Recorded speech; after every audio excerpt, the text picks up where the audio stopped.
Rozhodnutie začať podnikať sa vo mne zrodilo už pred niekoľkými rokmi. Keď som si ako čerstvá absolventka hľadala svoju prvú prácu, zažila som pocit sklamania z odmietnutia zamestnávateľom kvôli nedostatočným pracovným skúsenostiam.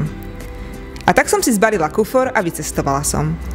Z pôvodného týždňa v Londýne bolo 6 rokov a 30 precestovaných krajín.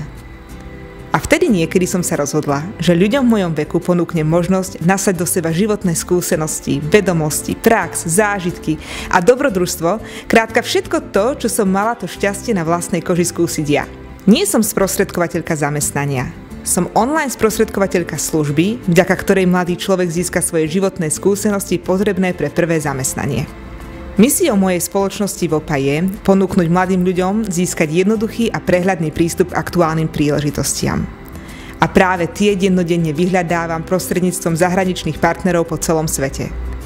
Stačí pár krokov na mojej internetovej stránke a pred záujemcom sa otvorí svet príležitostí.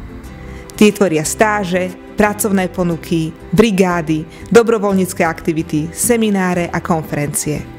Aktuálne spolupracujeme so 120 partnermi na celom svete, ktorí sa starajú o našich už 1600 registrovaných študentov. Mám naozaj dobrý pocit z toho, že sa mi darí prepájať akademický svet mladých ľudí s praxou, ktorú získavajú na miestach, o ktorých by sa inak nedozvedeli a ktoré im tvoria štartovaciu čiaru pre ďalší profesionálny rast.